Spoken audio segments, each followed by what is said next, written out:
Ladies and gentlemen, welcome to another edition of the Line of Scrimmage. I'm your ugly ass host, Ryan Neff. Coming up at 7. It's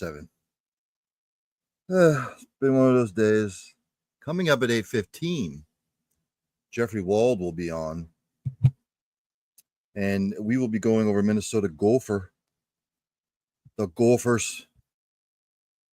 Minnesota Gopher football. So hopefully he'll come on.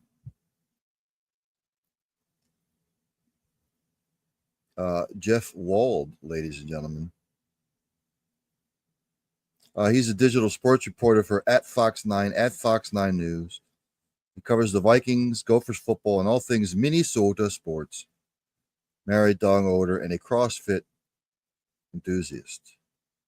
Wish I was a CrossFit enthusiast. Fat bastard that I am. Anywho, let's look to last week. Week 11, I'm sad. We've only got 3 weeks left in the college football season. We'll go down to top 25 scores from last week. Army beat North Texas 14-3. Really was going to be a stiff test for Army. But they get by. Sort of a defensive struggle for most of the game, but Army prevails 14-3. For Army, Bryson Daly was 2 of 4 for 15 yards. No touchdowns, a pick. Army does what they do, rushing the ball. Bryson with 36 carries, 153, and 2 touchdowns. Collectively, Army ran the ball 64 times for 293 yards and 2 touchdowns. North Texas couldn't stop it. Chandler Morris for North Texas, 24 of 37, 214, no touchdowns, 2 picks.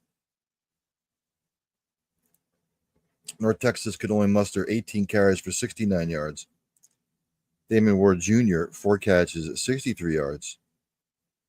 Army, Max D. Domenico, 9 total tackles. And for North Texas, Jaden Hill and Jalen Smith each had 10 plus total tackles apiece. Both teams turned it over twice. But again, when you're almost, it's 4-1 rushing, Army had the ball for 41 minutes, North Texas 18. So there you have it. That's it in a nutshell. Army improves to 9-0, 7-0 in conference play. North Texas overall is 5-4. They're 2-3 in the American Conference. Mizzou beat Oklahoma 30-23. Now, Oklahoma, I figured they would struggle in the SEC this year. They just don't have the horses yet. Nip and tuck for most of the game. Oklahoma, Jackson Arnold was 15-24, 74 yards. Xavier Robinson, 9 carries for 56 yards. Deion Burks and Bauer Sharp each had 5 receptions apiece. Danny Stutzman had 19 total tackles. For Mizzou, Drew Pine, good day, 14-27, 143, 3 touchdowns, no picks. Jamal Roberts, 13 carries, 54 yards.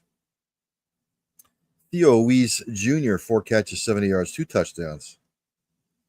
Corey Flagg with 14 total tackles.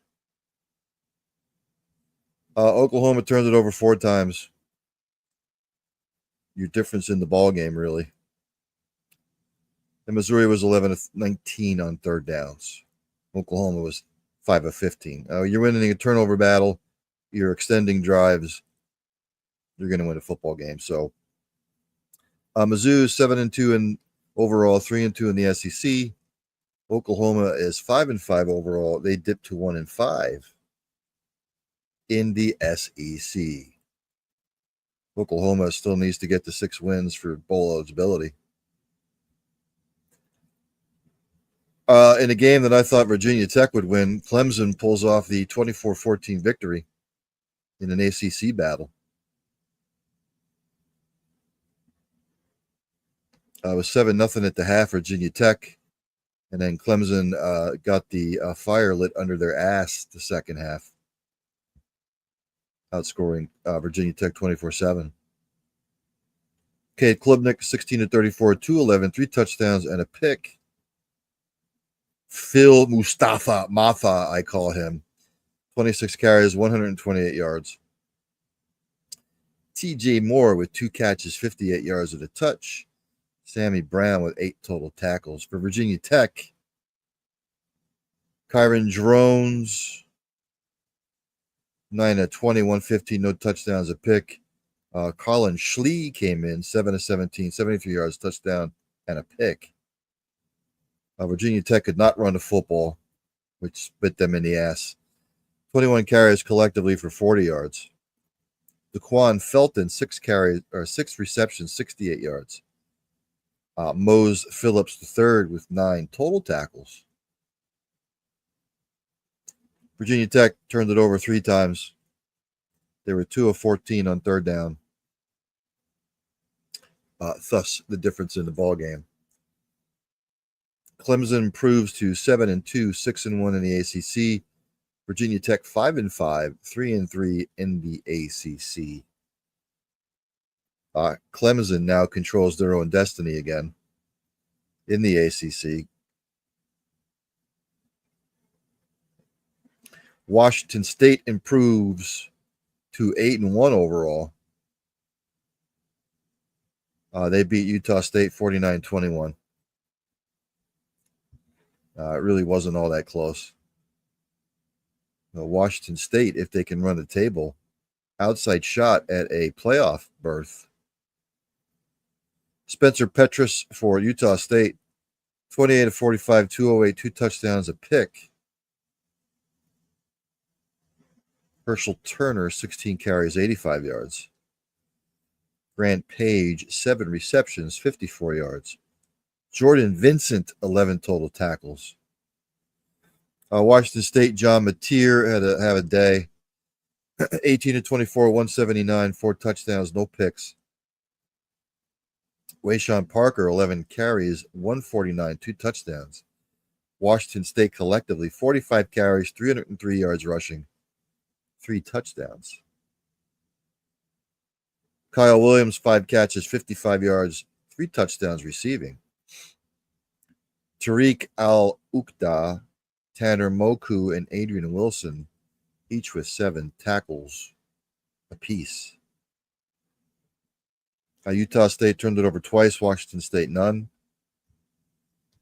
Washington State dominated. Utah State falls to 2-7 overall. Utah State's program has fallen on some hard times here in the last couple of years. I hate to see that. I'm always pulling for the Utah States. Colorado beat Texas Tech 41-27. If anybody watched the game, Texas Tech jumped out to a 13-0 lead, and then they just sputtered. Colorado put the clamps down, and then Texas Tech's defense tired.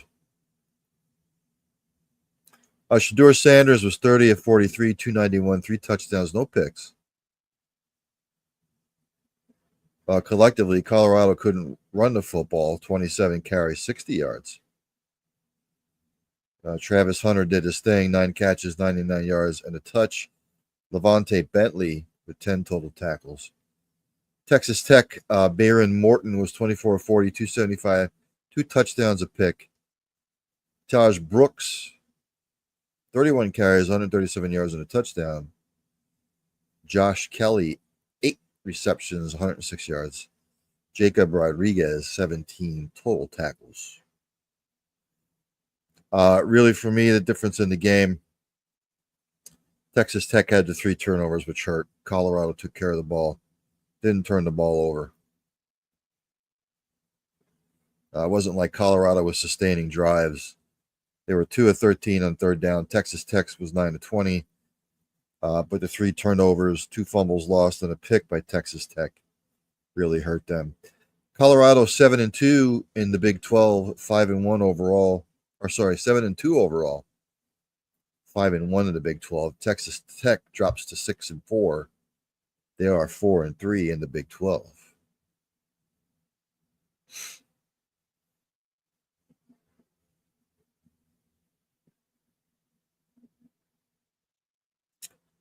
Virginia hands Pittsburgh its second consecutive loss, 24-19.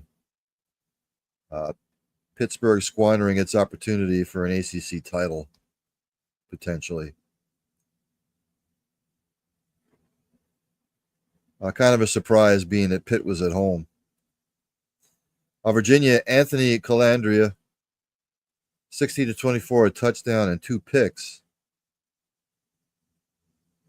Xavier Brown and Kobe Pace, each with a rushing touchdown. Chris Tyree, 4 catches, 42 yards receiving. Cam Robinson, Terrell Jones, each with 6 total tackles. For Pittsburgh, Eli Holston, 10-23, 121, no touchdowns, no interceptions. Nate Yarnell came in, 4-12, 44 yards, a touchdown, 2 picks. Desmond Reed, 16 carries, 80 yards. He also had 2 receptions for 43. Donovan McMillan with 10 total tackles apiece.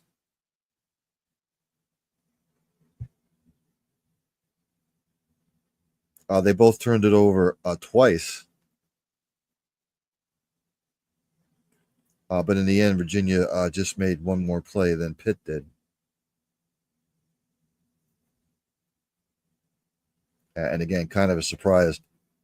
Virginia goes to 5-4 overall, 3-3 in the ACC. Pitt now 7-2 overall. They are 3-2 in the ACC.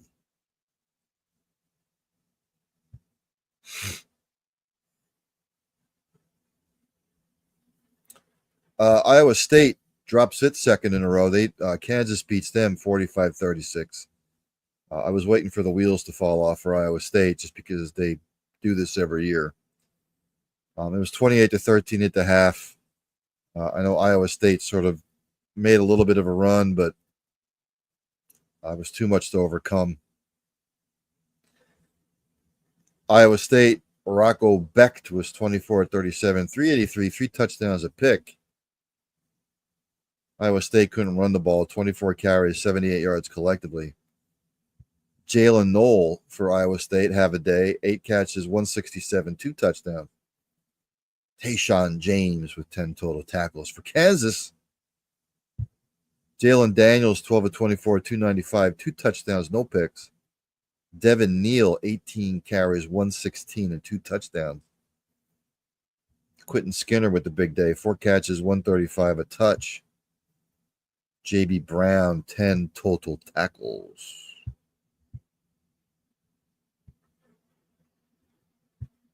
Really the difference in the game for me, Kansas ran the ball for 237 yards, Iowa State 78. So you're running the ball like that, controlling the clock. Look, KU did what they had to do. Iowa State is 7-2 overall, 4-2 in the Big 12. Kansas now 3-6 overall. They are 2-4 in the Big 12.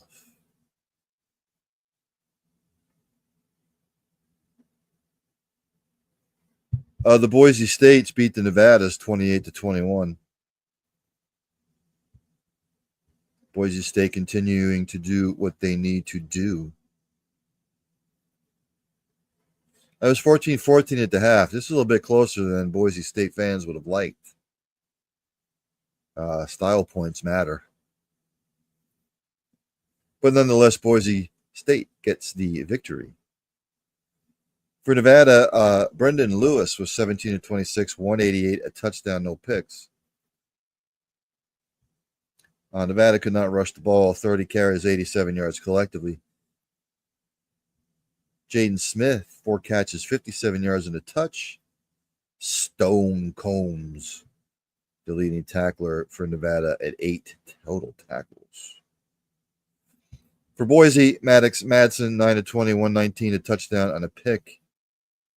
Ashton Genty, again, have a day. 34 carries, 209 yards, 3 touchdowns. I don't think he'll be able to catch Barry, but we'll see. Boise State receiving, Matt Lauter, 5 catches, 61 yards and a touch. No, that's not Matt Lauer. It's Matt Lauter. Ty Benefield, 8 total tackles for the Boise's.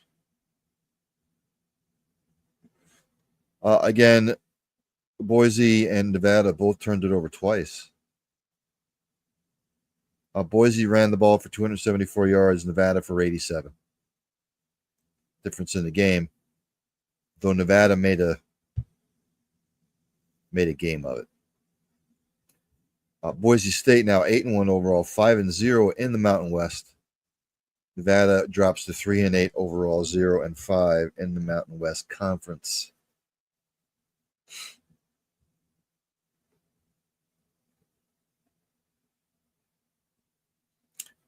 And one of the surprises of the day, Alabama. For English-speaking friends, that would be Alabama. Beat the snot out of LSU 42-13. LSU did not show up to play, especially their defense. Jalen Milroe, a pedestrian, 12 of 18, 109, no touchdowns, no picks. Milroe, 12 carries, 185, and 4 touchdowns. Collectively, Alabama ran the ball 46 times for 312 yards and 6 touchdowns. Jam Miller, 5 catches, 50 yards. Jihad Campbell, 12 total tackles. LSU, Garrett Nussmeier, 27-42, 239, a touchdown, 2 picks. Caden Durham, 8 carries, 63 yards. Kyron Lacey, 5 catches, 79 yards and a touch. Whit Weeks, 15 total tackles. Difference in the game is LSU couldn't run the football worth a damn. Alabama, 312 yards. LSU turned it over 3 times. So Alabama with the surprising 42-13 victory. Alabama now 7-2 overall, 4-2 in the SEC. The LSUs are now 6-3 overall, 3-2 in the SEC. Ladies and gentlemen, I see Jeff WALD in the green room. Before I bring him on, though, we got to hit it with this.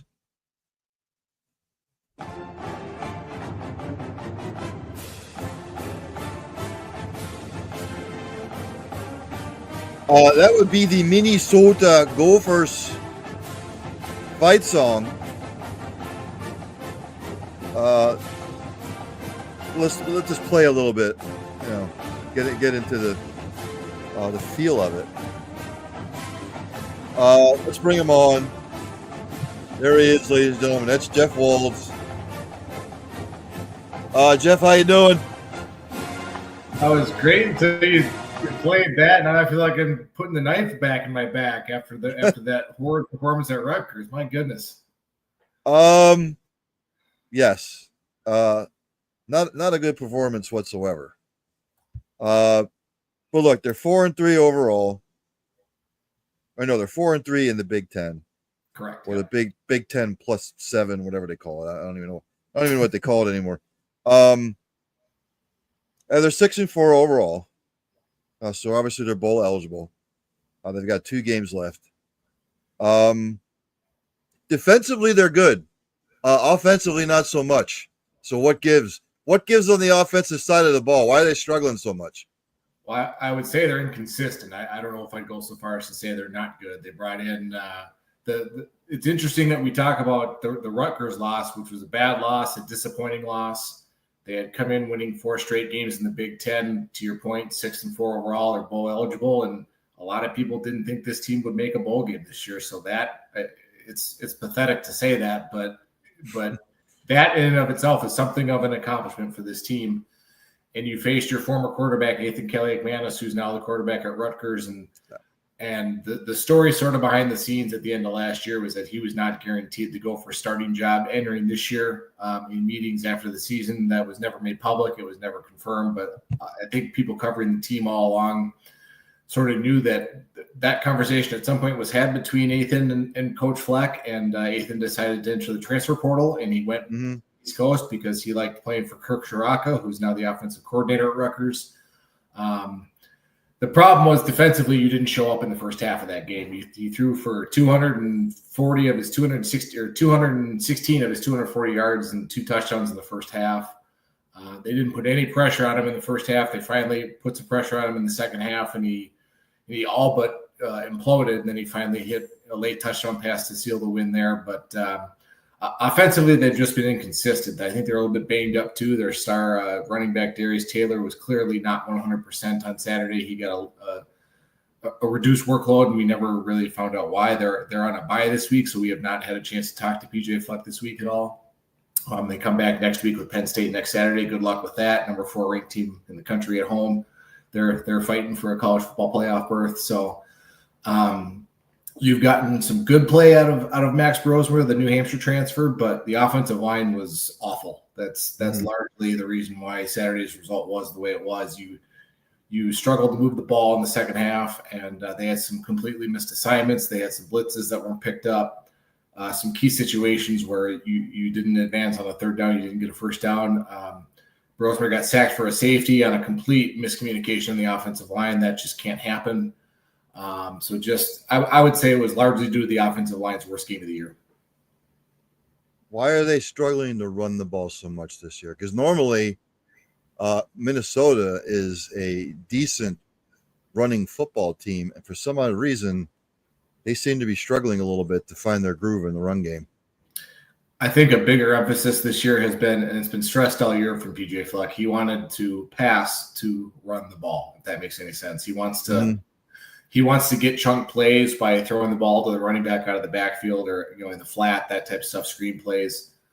He doesn't want to do as much, in the trenches, off tackle running. And I think part of it is you got a guy like Quinn Carroll who came into the program, wanted to be a tackle, and because of some inefficiencies at other positions, he had to move to guard. Greg Johnson is a local kid at center who's in his second year, first full year as a starter. I think he started about half the games last year. He's had an up and down year. He's been pretty good, but he had a missed assignment last week that led to a sack. I think it's just been inconsistent play at crucial times has been the problem. And the real concern I have there is that you had a Rutgers defense who is not very good at stopping the run. And I think they only ran for like 2 yards a carry. They didn't really try to run the ball. They really were trying to focus on the passing game. And because of the pressure Max Brosmer was under most of the day, he didn't really have much of a chance to survey his defense. So really it comes down to just being more physical up front. All right. So PJ's been there since 2017, obviously. This is his 8th year. Yes. You knew I was going to ask this question. Especially with Cignetti having the success he's having at Indiana, which is forcing a lot of programs, obviously, to do a double take and say, why can't we have that kind of success here in our first year, let alone our 8th year? At what point does Minnesota say to PJ, you know what, we've appreciated everything you've done here, but we might have to go in a different direction? Well, Google him, right? I mean, that's the running joke with Indiana football this year. What a story they are at 10-0. To put it bluntly, it's a situation that I never, before I took this job 5 years ago, I never really looked at the business side of football that closely. It's strictly a contractual situation. Unless a program higher up than the Gophers is willing to come in and offer PJ Fleck a contract that he can't refuse and also pay the buyout on his contract, he isn't going anywhere. Okay. The full buyout is about 65% of his current salary if he were to be fired for cause. Which won't happen. But if he were to be let go for whatever reason, the buyout is so after this year at the end of December, it's around $26 million, which nobody on the Minnesota Board of Regents is going to approve of with the way that budgets are these days. To be perfectly honest, he could have gone, 1-11 this year and he'd still be safe, and there wouldn't even be on the hot seat. They're not going to pay the buyout. The reality of the situation is that, like I said before, as shocking as it sounds, 6 wins with 2 left to go, he's actually overachieved with this roster. They're headed to a bowl game for the 7th time in now what will be 9 years. He's won every bowl game here that he's been here, and I know that expectations should be higher. I hear what you're saying there. I mean, after the 2019 season where you had the path in front of you to win the Big Ten West, and then you lay an egg against Wisconsin with College Game Day in town, and then you go and beat a top 10 team in Auburn in the Outback Bowl, and you finish the season ranked 10th in the country. That hasn't happened here in 100 years. You expected the program to take that next step, whatever it was, whether it be explosive offense, dominant defense, and they just simply haven't. They haven't, elevated to that. This isn't a program that's going to win 10 games a year. It's just not going to happen. They don't have the financial support. They don't have the recruiting base. PJ has to go all over the country to get athletes, and with NIL and the transfer portal, the minute somebody's not happy with their playing time, they're gone. It's just the way it is in the landscape right now. They did actually a pretty tremendous job of retaining the current talent that they had from last year. That was one of the biggest compliments of Fleck this year, was that he was able to keep a majority of his skill position players that could have gone elsewhere. He was able to keep them at Minnesota. So that makes a very long-winded way to answer your question. He's not going anywhere. He's not going to be fired unless there's a donor that comes up with a $26 million check that they can get from under their couch somewhere. He's not going anywhere unless some other program comes calling that wants him. And there hasn't been a coach in this program that has left because of another opportunity. It's always been somebody who's been fired for whatever reason. Well, I am a Florida Gator fan, and I know all about buyouts. And I wish Billy Napier. I wish they would buy him out. He's not an SEC coach, but look, when you get a vote of confidence from the AD. And then you go out and lay an egg against Texas. Unless you're a Texas oil tycoon, you're not going anywhere. Yeah. So let's look at the last 2 games. They're home against Penn State. That's in a couple weeks. Well, actually, that's not this weekend, but it's the following weekend. So they've got the bye to prepare for Penn State. Penn State's going to make the college football playoff. If they can at least win one of these last 2 games, it's going to be tough against Penn State, but they got them at home. And then, of course, I guess Wisconsin at the end of the year, which is always a tough place to play anyway. But look, Luke Fickell is going to find out real quick about being the head coach in Wisconsin. So if they can at least win and they can go 7-5, make an okay bowl. Look, win the bowl game, you're 8-5, and I would consider that a successful season at Minnesota. I would be in 100% agreement with you. There's a reason why Vegas I believe they had the over-under on the wins this year at either 4.5 or 5.5. I can't remember what it was, but it was definitely below bowl eligibility. And when you look at the issue here is that you miss a field goal against North Carolina from a kicker who's the reigning Big Ten kicker of the year. 50 plus is no problem for Dragan Kesic, and he misses it wide right. I don't know if the wind was a factor that night. I don't remember it being that. I think he just missed it. And then you have the debacle that happened at Michigan with the onside kick and the offsides call that led to the conference changing the damn rule on where the officials are placed for that. It's like, what are we doing here? I mean, I remember that day, and I remember watching it back, and they do a slow-mo, and I'm like, clear as day, this kid is not offside. I don't know what you're seeing. I don't know what you think you're seeing. And then the pool ref talks after, and he goes, well, we didn't see that. It's like, well, what were you watching? So, I mean, we'll never know what the true result of that game would be, because who knows if Rosemer goes down and leads them to a game-winning touchdown or not.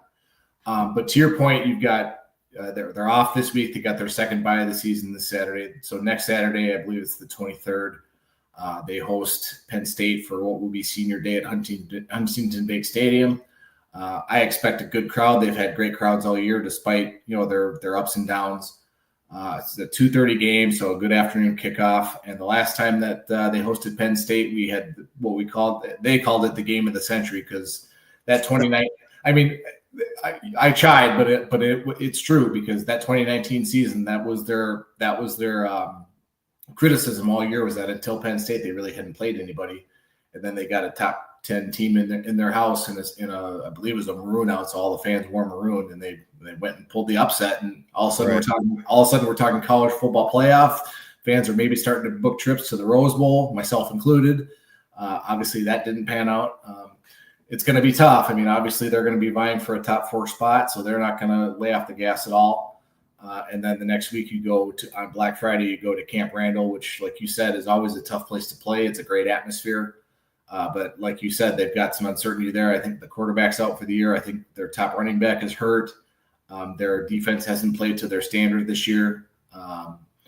I mean, if I were to wager, I would say you're going to finish 7-5 with probably a loss to Penn State that's closer than most people expect, and then you go to Camp Randall and win. And what better way to cap off a season where you probably exceeded expectations than taking the axe back after losing it last year?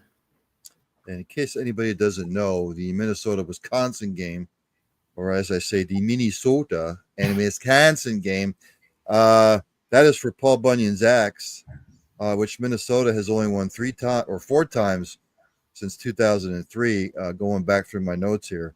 What a coup that would be for, even if they lose to Penn State, if they can take back Paul Bunyan's axe and rub it in the nose of the Minnesotians. That would be fantastic for Minnesota. So let's just say they finish 7-5, or let's just say 7-5, they win a bowl game. Does he need to dip into the transfer portal a little bit more? I know some coaches are still reluctant to do it. Dabo Sweeney down there in Clemson. But you look at like coaches like Lane Kiffin, who dipped into the transfer portal big time, seems to be paying off. I mean, Cignetti brought basically his whole offensive team from James Madison over to Indiana. You see the success he's having. I get it. I know it's hard to recruit in Minnesota. Minnesota, you're looking at 8-4 or 7-5 or 6-6 every year. But does he need to like branch out into like other like places in the country to try and get some of those guys to come to Minnesota? Absolutely, 100% he does, and that's part of why they liked going to UCLA this year and playing at the Rose Bowl, is because he can double dip there and take a recruiting trip and go see some California kids that might have an interest in coming up here for whatever reason with our varying weather patterns. And I know that's a big. I mean, I joke, but I mean it's a big reason why some kids don't come here, is because they just assume it's 20 below zero here all year. When I played a lot of golf this summer, I can tell you it was gorgeous outside most of the summer. There are going to be a lot of positions of need. You're going to have, I think, 3 starters at least to replace on the offensive line. You're going to have some linebackers that are leaving the program, and the secondary is going to have some holes. You're definitely going to have some spots where you need talent, and if you can get it with experienced players versus incoming freshmen that you don't know what you're going to get out of them in their first year, I would do it. I wouldn't even be shocked if they went, towards another quarterback in the portal. I don't think they will. All signs point to Drake Lindsey being the quarterback next year, assuming he stays healthy. He's right now, I believe he's a redshirt freshman. I can't remember if he's a true or a redshirt freshman, but he was the Arkansas Gatorade Player of the Year last year. Won a state championship down there at his high school. In the practices that we've gotten to see this year, he's been pretty good, but he's young and he's gonna make mistakes. So that's why this year the offense has been a lot more tailored to the passing game, because you've got a 5th-year guy in Max Brosmer that PJ Fleck trusts, whether it's finding guys in the flat, making a big play with a receiver downfield. A lot of throwing to the tight ends lately, which is a newer wrinkle that we've seen. But to answer your question, I think they've got to attack the offensive line. I think they got to attack the linebacking core, and I think they've got to go after secondary help to fortify this roster next year. And they also have to get a kick. Well, they have to get a kicker, but they have a pretty promising younger kid, a freshman or a sophomore, that will probably take over kicking duties next year. But you know what they say, competition always breeds success. Now, before I let you go here, just since you're covering all things Minnesota, Vikings are 7-2. But Sam Darnold is reverting back to really old Sam Darnold, which I don't like. I get it. They're 7-2. You're trying to keep pace with Detroit, But Jeff, he can't continue to play like this if they expect to do anything. Oh, 100%. I don't disagree with you there. I think we caught a little bit of lightning in a bottle up here with his start. He obviously was pretty comfortable with Kevin O'Connell and what he wants him to do. To your point, he's got 5 interceptions now in his last 2 games. You had 3 against the Jaguars. And really the only reason you won that game was because the Jaguars offense was inept and, committed 3 turnovers in the fourth quarter. I look at it sort of situationally with Sam Darnold. He's had by his standards, I would say he's exceeded expectations this year, and it's not particularly close. And that's what, you get out to a 5-0 start, you lose 2 in a row, you bounce back and you win the last 2. I boil it down to decision-making in critical situations. If you look at the 3 interceptions on Sunday, one, you've got Justin Jefferson probably getting interfered with on the slant. He's got 2 guys that are grabbing him, or for sure one guy grabbing him, and he can't reach out to grab the ball. Mm-hmm. Another one, the first one in the end zone, Jefferson's open, and the throw was behind him. So I don't think the decision was bad. I just think the throw was bad. And then the third one, I think he's also open, but Sam Darnold throws it to the front pylon instead of the back pylon, and Darnell Savage jumps the route for the pick. So I think you've got some times where Sam Darnold's always been that kind of quarterback that you sort of have to live with some of the decisions he makes, because he's going to make a play for you at some point. So you're going to have some interceptions. Crazy to think that I think after 5 games, he led the NFL in touchdown passes. Just absolutely insane to think that, that was the case, and they're one of the best teams in the NFL. I'd love to be a fly on the wall in the conversations he's had with his offensive teammates and with Kevin O'Connell, just to see what they all think of him. I think it's pretty clear that they support him and want him to obviously play well moving forward. But you're only as good as your quarterback. And if he continues to, like you said, if he continues to regress and they have struggles moving the ball, this was sort of my worry once they got through the tough part of the schedule. You had, a brutal first 5 games, and then it softened up after the Lions. And I'm like, they're dumb enough to lose to anybody. That's just the way the NFL works. It's never going to be 41-10 on the road. It just isn't. Like, I don't know why we think it's going to be that way. It just isn't. It's just not the way the game works.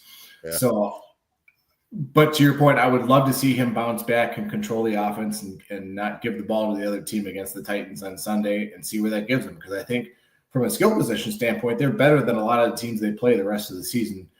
Maybe minus the Lions. I really think that this team, if you don't turn the ball over, this team can win 14 games. 2 more things. Your thoughts on Dave St. Peter stepping down? Interesting. It was not the news I expected to wake up to today.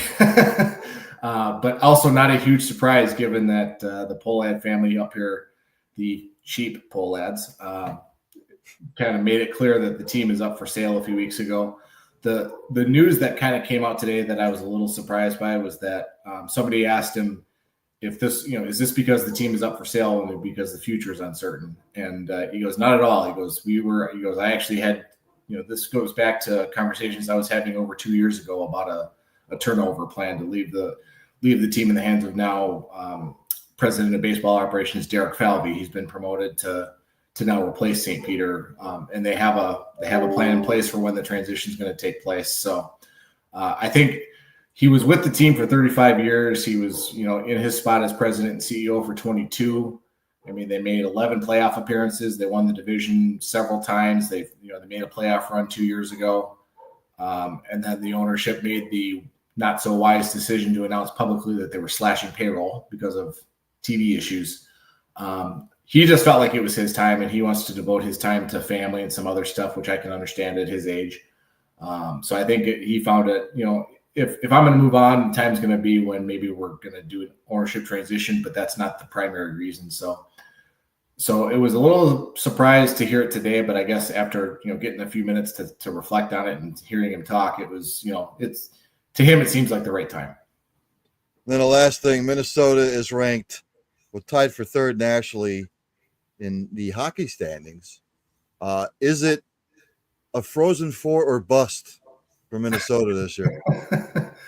Well, I think that's where the conversation starts with the Gopher hockey program.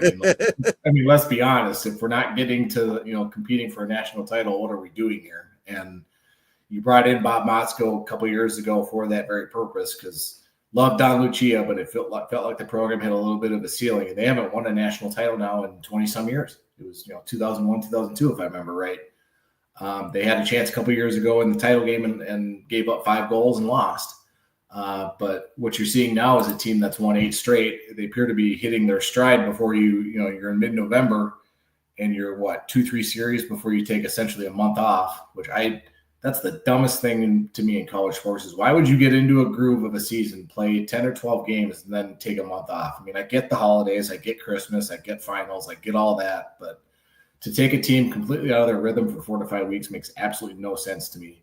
And then you have to figure it out on the fly in conference play when you come back. But they go to Wisconsin this past weekend. They get a sweep with a pair of 3-2 wins. They had a tip-in goal in overtime on Saturday night. The kid turns around and starts pounding on the glass and chirping the students. I love that. If you do that, you deserve to do any bit of chirping you can. So at this point, there's no reason to think they aren't a Frozen Four contender because I don't know who can get in their way.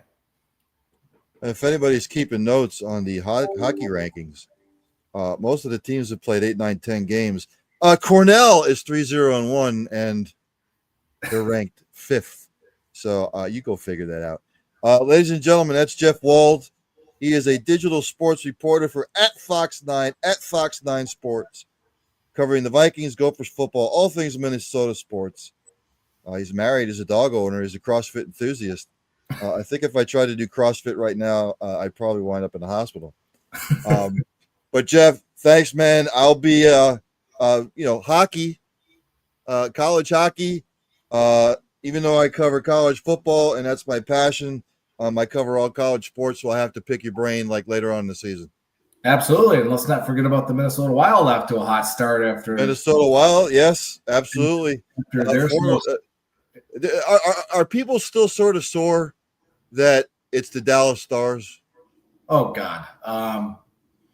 Boy, I'd like to think there's a statute of limitations on that, but the diehard hockey fans are, but I think they moved on, and now we sort of pay homage to them every once in a while. They wear the North Star jersey in certain moments, so they still have that. But I mean, the nice part is you could clearly tell there's a difference in personality and chemistry with this team this year. They're off to a hot start. They got off to a really slow start last year, which led to Dean Evison getting fired. And I think actually, it was, I don't want to say bad luck because they didn't play well, but they were decimated by injuries early on. This year, they've largely been able to stay healthy. They've had a few bumps and bruises early on, but nothing major. And you see guys like a Matt Boldy and a Kirill Kaprizov playing to their capability and scoring goals. And then you've got, Marc-Andre Fleury and Philip Gustafsson doing their thing in net. So, I mean, so far it's all come together. But, there is a part of the fan base that's still bitter about the North Stars, and it's always going to be that way. That's never going to change.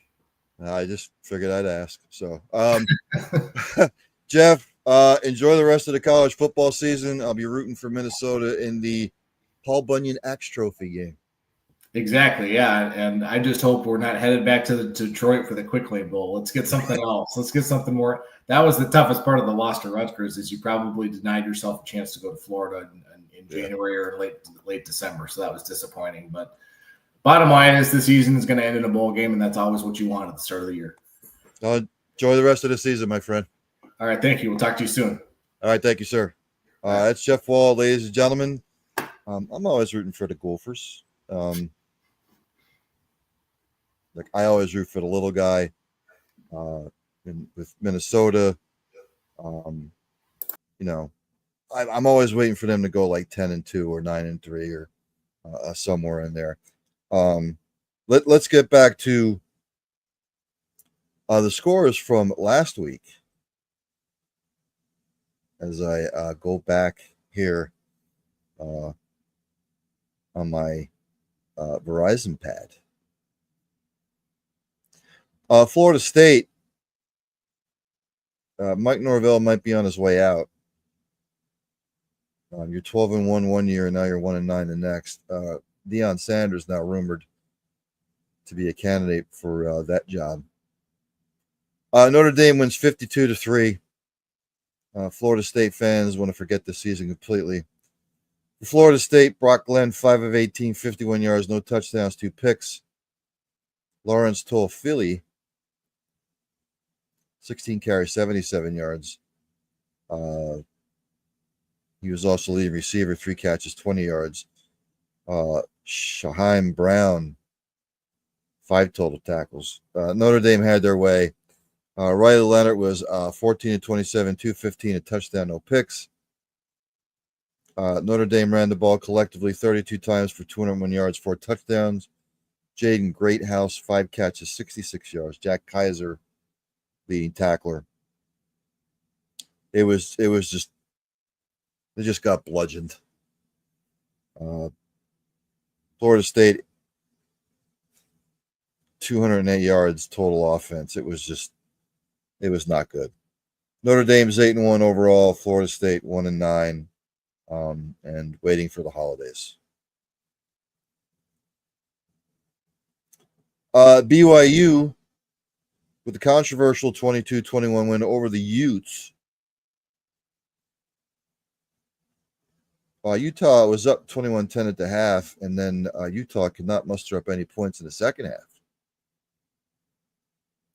It was sort of a late game for me. I did not see the second half of it. BYU, Jake Retzlaff was 15 of 33, 219, no touchdowns, no picks. LJ Martin, 11 carries, 68 yards. Chase Roberts, 6 catches, 91 yards. Harrison Taggart, the leading tackler. Brandon Rose for Utah was 12 of 21, 112, 2 touchdowns, a pick. Micah Bernard, 17 carries, 78 yards. Dorian Singer, 5 catches, 76 yards. Kareem Reed, 8 total tackles. Utah, BYU is 1 of 12 on third down. Difference in the game that kept BYU in it. 2 interceptions thrown by Utah and 1 fumble. BYU did not turn it over at all. BYU with the big win over their rivals, the Holy War. BYU is 9-0 overall, 6-0 in the Big 12. Utah 4-5 overall, 1-5 in the Big 12. A season to forget for Utah. It'd probably be Kyle Whittingham's last year. Indiana held on and survived against Michigan. They win 20-15. Davis Warren, 16 of 32, 137, no touchdowns, no picks for Michigan. Michigan could not run the football. Indiana couldn't run the football either. Michigan passing struggled. Jayshon Barham was their leading tackler.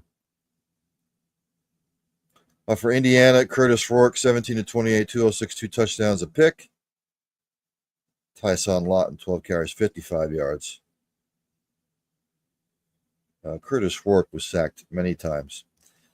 Deshaun Williams, 6 catches, 70 yards. Aiden Fisher, 14 total tackles for Indiana. Really, it was anybody's ball game in the fourth quarter, but Indiana held on defensively. Michigan's defense was up to the task, but look, Michigan 5-5 overall, 3-4 Big Ten. Indiana's 10-0 overall, 7-0 Big Ten, and they will have the bye week. Get ready for Ohio State. Tennessee 33, Mississippi State 14. Wasn't close. Mississippi State, Michael Van Buren Jr., 10 of 26, 92 yards, no touchdowns, and a pick. Devon Booth, respectability for Mississippi State, 20 carries, 125, and a touch. Kevin Coleman Jr., 5 receptions, 68 yards. Isaac Smith for the day defensively, 20 total tackles. For Tennessee, Nico Ayamaleva, 8 of 13, 174, 2 touchdowns, no picks. Dylan Sampson, 30 for 149 and a touch. Dante Thornton Jr., 3 catches, 104 and a touchdown. Arian Carter and Jermod McCoy with 7 total tackles apiece.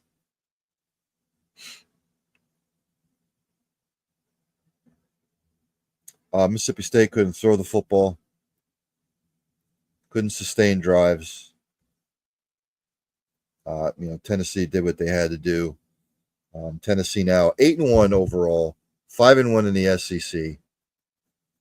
If it ended today, they would be in the SEC championship game. Mississippi State is 2-8 overall, 0-6 in the SEC. Mississippi State, I don't know where they're going to go from here after this season. Penn State in a whiteout against Washington. Whoop up on them, 35-6. DeMond Williams Jr. And Will Rogers for Washington. They were 16-23 collectively, 119 yards, no touchdowns, a pick. Washington couldn't run the football worth a damn, 33 carries, 74 yards. Their passing was no better. Carson Bruner, 11 total tackles. Drew Allard, 20-28, 220 touchdowns, no pick. Katron Allen and Corey Smith each almost had 100 yards apiece rushing. Penn State rushing collectively 40 carries, 266, 4 touchdowns. Harrison Wallace III, 5 catches, 84 yards. Jalen Reed and Kobe King, 7 total tackles apiece. Penn State was 10-13 on third down. There you have it. Washington only had 193 total yards, period. Total domination by Penn State. Penn State 8-1 overall, 5-1 in the Big Ten. Washington 5-5 overall, 3-4 in the Big Ten. The Texas Longhorns beat the holy shit out of my Florida Gators, 49-17, 35-0 at half, and they cruised. For Florida, Aiden Warner, 12-25, 132, no touchdowns, 2 picks. Jacoby Jackson, 19 carries, 116 and a touch. Shamir Adike, 5 catches, 95 yards. Receiving. Aaron Gates with 8 total tackles. For Texas. Quinn Ewers, 19-27, 333, 5 touchdowns, no picks. Jarek Gibson, 16 carries, 100 yards, a touchdown. Jaden Blue, Matthew Golden, each with 3 catches apiece over 60 yards. Matthew Golden, 2 touchdown catches. Anthony Hill Jr., 8 total tackles. Florida turned it over 3 times. Couldn't do anything. It was horrible. Texas 8-1 overall, 4-1 in the SEC. Florida 4-5 overall, 2-4 in the SEC. If the season ended today, I believe it would be Tennessee and Texas in the SEC title game.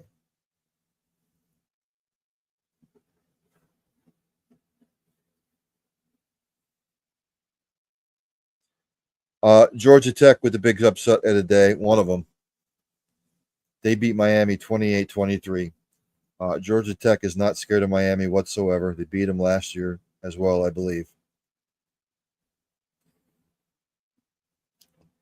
For Miami, Cam Ward was 25-39, 348, 3 touchdowns, no picks. Damian Martinez, 15 carries, 81 yards, although collectively Miami, 24 carries, 88 yards. Jacoby George, 7 catches, 88 yards for Miami.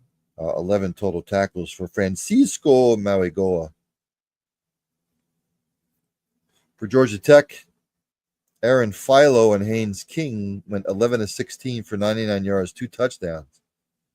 Difference in the ball game, ladies and gentlemen. Georgia Tech ran the ball 48 times for 271 yards and 2 touchdowns, tripling up Miami's rushing total. Malik Rutherford, 4 catches, 28 yards a touch. Amari Harvey and Omar Daniels with each 8 total tackles apiece. Georgia Tech was 9-14 on third down. Miami 3 of 10.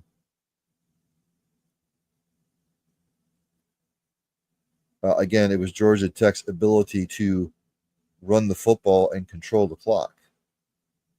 Miami now 9-1 overall, 5-1 ACC. Georgia Tech 6-4 overall, 4-3 in the ACC. I do not believe Miami controls their destiny in the ACC. I think it would be Clemson and SMU in the title game. Another surprise for me, Ole Miss and all their transfers beat up on Georgia, 28-10. Ole Miss came to play, Georgia didn't. Carson Beck continued to struggle for Georgia, 20-31, 186, no touchdowns, a pick. Georgia couldn't run the football, 32 carries collectively, 60 yards. Dominic Lovett, 4 catches, 41 yards, and C.J. Allen was their leading tackler. For Ole Miss, Jackson Dart got hurt but came back in, gutted it out, 13-22, 199, a touchdown and a pick. He also ran the ball 8 times for 50 yards. Caden Lee, 4 catches, 81 yards. T.J. Daugherty, your leading tackler for Ole Miss. Georgia turned it over 3 times. Ole Miss only once. The turnovers hurt. And, you turn it over 3 times, you only run the ball for 60 yards, you're going to lose. So Ole Miss 8-2 overall, 4-2 SEC. Georgia 7-2 overall, 5-2 in the SEC. Both need help to get to the SEC title game. Ohio State put it on Purdue, which is the worst team in the Big Ten. 45-0 was a blowout completely. For Purdue, Hudson Card, 9-19, 108, no touchdowns and a pick. Devin Maccabee, 13 carries, 73 yards. Passing game for Purdue, non-existent. Dylan Thieneman, 11 total tackles. For Ohio State, Will Howard, 21-26, 263, touchdowns, no picks. Travion Henderson, 6 carries, 85 yards and a touch. And Jeremiah Smith, 6 catches, 87 yards and a touch. Cody Simon, 6 total tackles. Dude turned it over twice, only 206 yards. Total offense, 2 of 12 on third down. Complete obliteration. And the number 1 team in the country, Oregon, beat Maryland 38-19.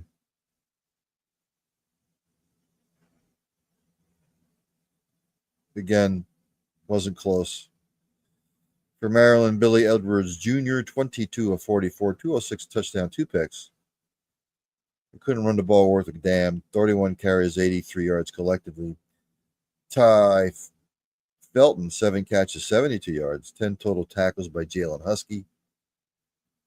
Dylan Gabriel, 23 of 34, 183, 3 touchdowns, no picks. Noah Whittington, 13 carries, 77 yards. Evan Stewart and Terrence Ferguson and Janoris Wilson each had a touchdown apiece. Receiving, Kobe Savage, 9 total tackles. Maryland turned it over 3 times.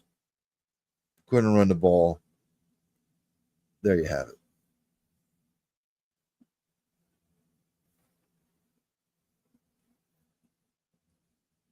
So now we look ahead to week number 12. Just some news and notes from around. Jerry Faust, who coached Notre Dame back in the 80s, passed away at the age of 89 today. Sad day, college football.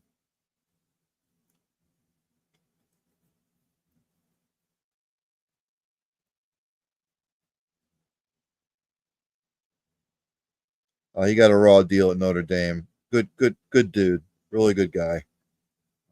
Prayers to his family and friends.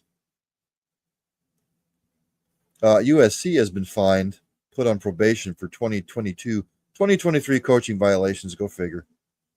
They've been fined $50,000, placed on a 1-year probation.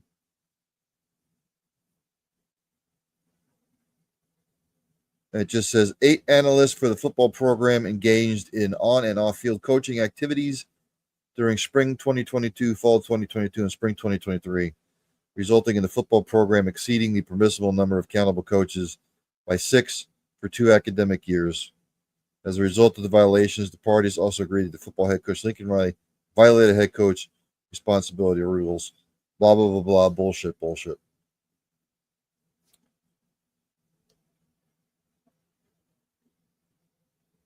Boston College will start quarterback James over Castellanos versus SMU. John Robinson, those of you too young to remember, he coached USC. He also passed away at 89. Had a great career at USC. I believe in 79, they and Alabama split the national title.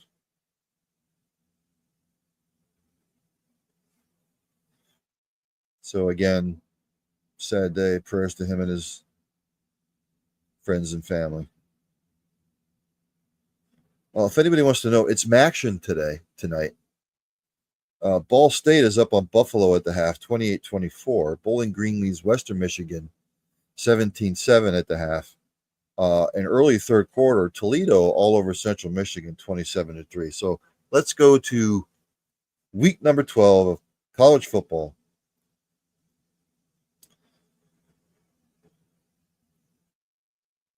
I will go down these in the order in which they are being played. These are all top 25 matchups. 12 p.m. on the Big Ten Network on Saturday at 12 p.m. Ohio State travels to take on Northwestern by Lake Michigan. Ohio State's favored by 28.5. Blowout city. Ohio State 40, Northwestern 7. 12 p.m. on ABC and ESPN Plus. Texas takes on Arkansas. Number 5, Texas. Texas favored by 13.5. Arkansas will be game for a half. Texas pulls away in the second. Texas wins 38-17. 12 p.m. on ESPN. This will be a de facto elimination game in the ACC. Clemson travels to Pittsburgh to take on Pitt. Clemson's favored by 10. Pittsburgh will be good for a half. Clemson pulls away. Clemson 35, Pittsburgh 24. 12 p.m. on Fox. Utah travels to number 20, Colorado. Colorado favored by 10. Utah is just all beat up and banged up. Colorado 31, Utah 17. At 2 p.m. on ESPN Plus and the SEC Network, Mercer, who are 9-1 by the way, travel to take on number 11 Alabama. There's no spread. Alabama 45, Mercer 13. At 3:30 p.m. on CBS, number 6 Penn State travels to Purdue. For Purdue, Penn State favored by 28.5. Penn State 41, Purdue 7. 3:30 p.m. on NBC, Virginia travels to take on number 10 Notre Dame. Notre Dame favored by 23. Virginia might be game for a little bit. Notre Dame 40, Virginia 14. 3:30 p.m. on ESPN, Boston College travels to take on number 13 SMU. SMU is favored by 17.5.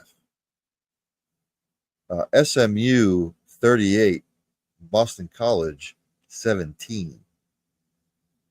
3:30 p.m. on ABC, ESPN Plus, number 15 LSU travels to take on Florida.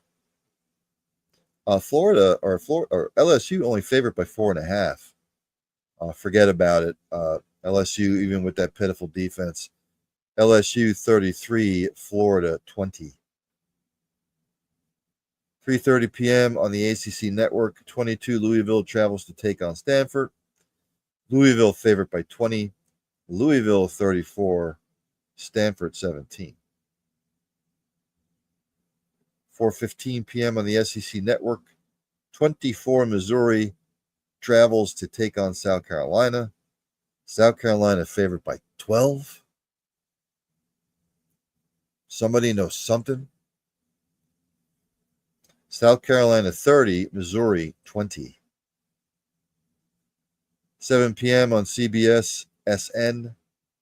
Number 12, Boise State travels to take on San Jose State. Boise favorite by 13.5. Boise 38, San Jose State 24. 7 p.m., big one in the Big 12. Arizona State travels to take on number 19, Kansas State. Kansas State's favored by 9. Both teams 7-2. Kansas State 31, Arizona State 30. 7:30 p.m. on NBC. Number 1 Oregon travels to take on Wisconsin. Night game in Madison. Oregon favored by 14.5. Forget about it. Oregon 38, Wisconsin 20. 7:45 p.m. on the SC Network. Mexico State travels to take on Texas A&M. A&M favored by 39. Texas A&M 45 and Mexico State 0. 8 p.m. on Fox. Cincinnati travels to take on 17 Iowa State. Iowa State favored by 9. Iowa State on a 2-game losing streak. Close. Iowa State 30, Cincinnati 27. 9:30 p.m. on FS1. Number 21 Washington State travels to New Mexico. Washington State favored by 12.5. Washington State 41, New Mexico 17. 10:15 p.m. on ESPN. Kansas travels to Provo to take on BYU. BYU only favored by 3. BYU 36, Kansas 23. Which brings me to another edition of You Get the Finger, ladies and gentlemen. Yes, you get the finger. One of the big games of the day, the big game of the day. Number 7, Tennessee travels to Sanford Stadium to take on Georgia, who here it has them ranked 3rd. They're not ranked 3rd.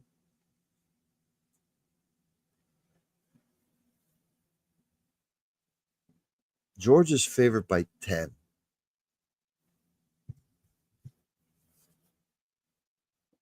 For some odd reason. I don't know why. Based off that performance against USC, I think Georgia's ranked 12th or 13th. I know they're not 3rd anymore. This might have been last week's rankings. I don't like the way Carson Beck's playing. He's turning the ball over way too much. I know it's a night game between the hedges. Normally, Georgia will win these games, but if Carson Beck continues to play like he's playing, Georgia's going to struggle. So with that being said, ladies and gentlemen, I have to do it. And let me go to it. I need to bring it up. Yes, ladies and gentlemen, Tennessee, you get the finger. Tennessee will win this game. It's going to be Tennessee 31, Georgia 27. Tennessee wins outright. So let's play it as I duck out of the way. Tennessee, you get the finger this week.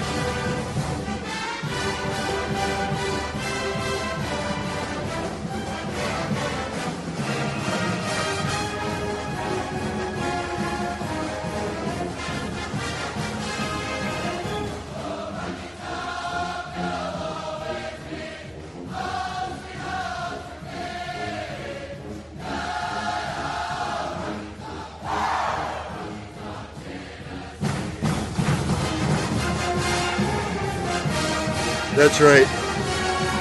Tennessee, you get the finger this week. Everybody enjoy the games. Stay safe out there. I will hopefully see everybody tomorrow on an edition of The Locker Room as we delve into every other sport on news and notes from around the country. I'm out. Take care, everybody. Have a fantastic night.